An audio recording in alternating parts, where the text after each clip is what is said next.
السلام عليكم ورحمة الله وبركاته، حبايب قلبي جينا وياكم اليوم وصفة الدولمة. راح نبتدي بالمقادير. هنا عندي لحم 0.5 كيلو، وهنا بتيتة ثرمتها، وهنا عندي البصل والشمنت هم ثرمته، عندي كرفس. يعني كل هاي المواد مثرومة حتى للسرعة ما نتأخر بيهم. هذا هنا هسه عندي شوية جامد، راح آخذه أحمسه على النار، ووراها بعد البتيتة. شوف شلون مثرومة.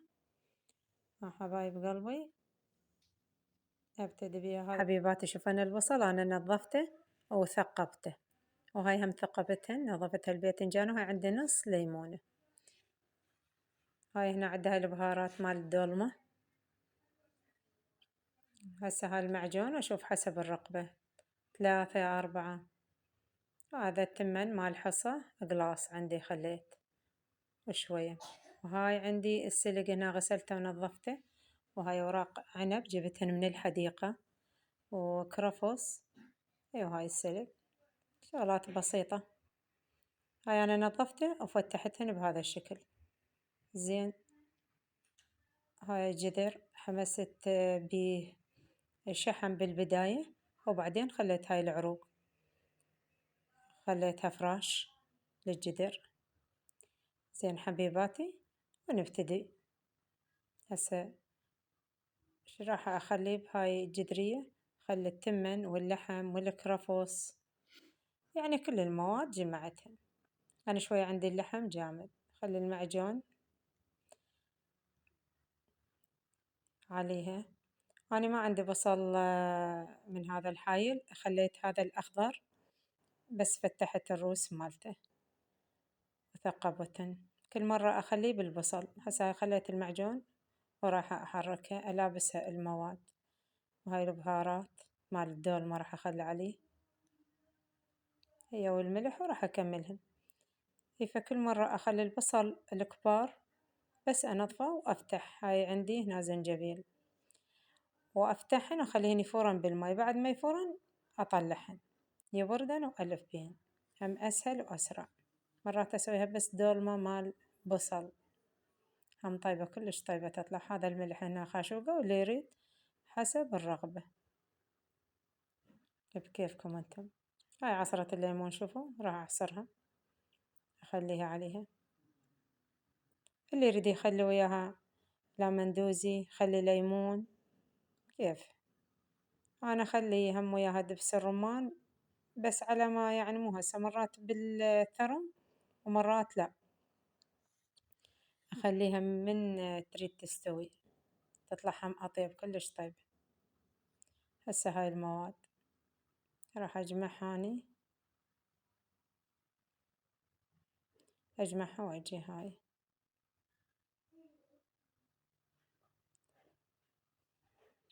أخليها شوية يعني تنجمع المونة يعني على ما بعضها، تصير حتى متعادلة الملوحة ويا الحموضة شوية، وأرجع حتى ألف. هسه هاي بديت بلف حبايبي. أول ما أخلي الباذنجان البصل اللي جوا، لين يكون هذا البصل يعني يطلع هم طيب كلش طيب.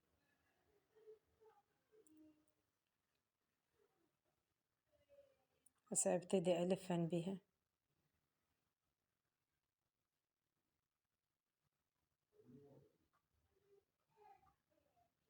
أنا مرات أسويها الشجار بوتيتي، اليوم ما حبيت هاي الإضافات. مرات لا أسويها بس بالسلق. واللحم مرات أحمسه ومرات لا، بس هذا كلش طيب إذا تخلي الشحم جوا بالقاع الجذر بالبداية. أنا نهائيا ما خليت عليها دهن ولا قطرة، ومي هم ما راح أخلي عليها. هسه راح يشوفوها شلون. هاي أكملها هذا الشكل على ما أكملها الشكل النهائي وتشوفوها. هسه أبتدي بالعنب. العنب من الحديقة، لأن قلت ما خليت حامض، بس نص ليمونة، فأريد حموضة تصير، خليتها بالأوراق مال العنب، يصير طعمه ولا أروع منه، كلش طيب، حموضة كله طبيعي ونظيف من البيت.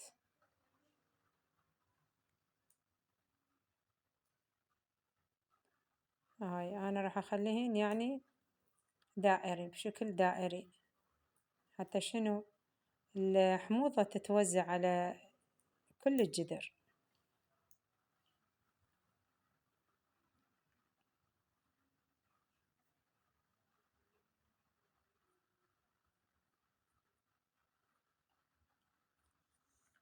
هاي أبتدي بيهن، بقى عندي قليل.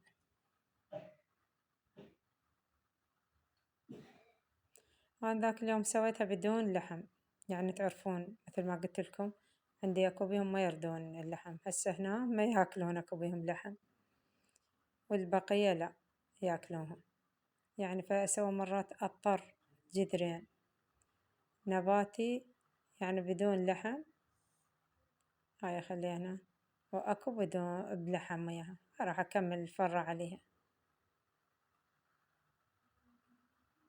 على ما تخلص وأخليها على الجذر على النار. هاي حبايبي الشكل الأخير إلها، وراح أخليها على النار.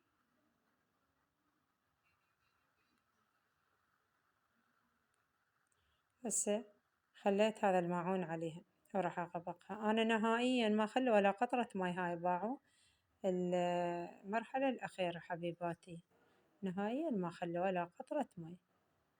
هاي باعوا شلون التمن يصير تكبسوه ويطلع هيج بالضبط.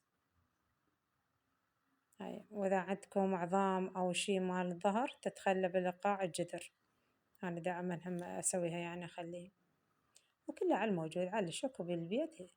ها هي، لا تنسونا من خالص الدعاء لي ولوالدي، والسلام عليكم ورحمة الله وبركاته.